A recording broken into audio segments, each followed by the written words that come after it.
Hello, Dr. G here from naturalfoodsdiet.org. Listen to this.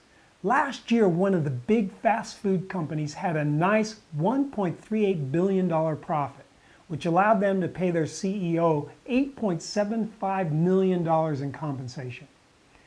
Now, when a company makes huge profits, it must mean they're doing something right, right? And you would hope that something this powerful would be a positive influence and making a positive contribution to society. Or at the very least, it would be something neutral.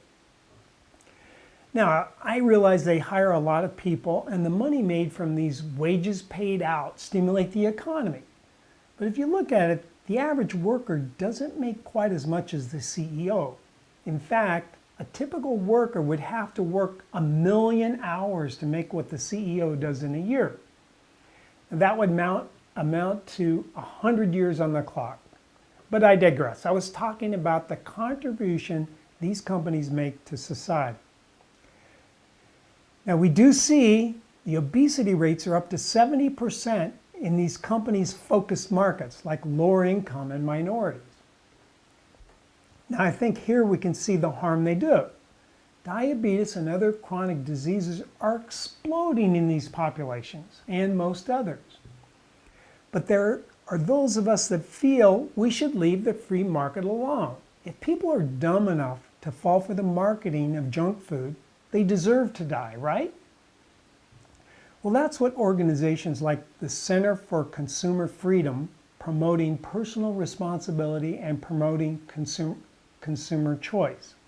They say just that. It's not the junk food producer that's at fault. It's the dumb consumer.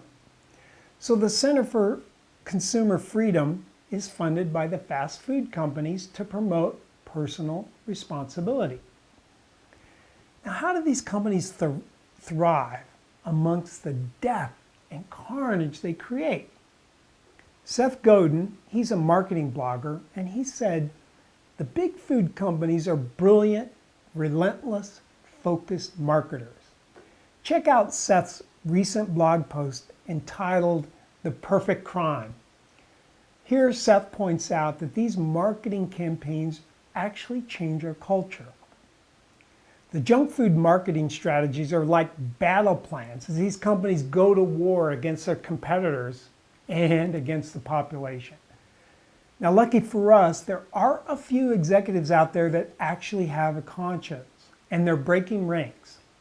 A former top executive at Coca-Cola was quoted as saying, "It took me 10 years to figure out that I have a large karmic debt to pay for the number of Cokes I sold across this country."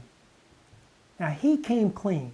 He spoke of the drive by Coca-Cola to replace not only their competitors' products, but all the beverages in the American diet, a program they labeled Share of the Stomach. Now, I guess what that means, we're talking about drinks like water and milk. He also warned about the company's particular focus on marketing to minorities and young people. Now, do I want to ban all junk food and soda pop? No, I don't. I do believe we should have the freedom of choice.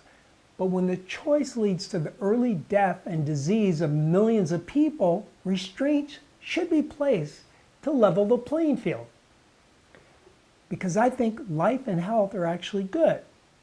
But yes, you have the right to eat and drink yourself into an early grave.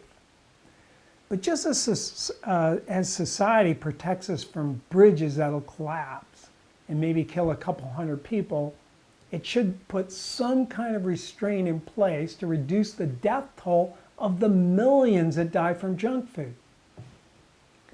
Our culture has put these junk food companies and their deadly products up on a pedestal.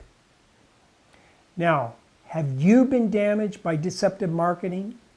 You may then qualify for compensation. Just call 1-800-984, just kidding.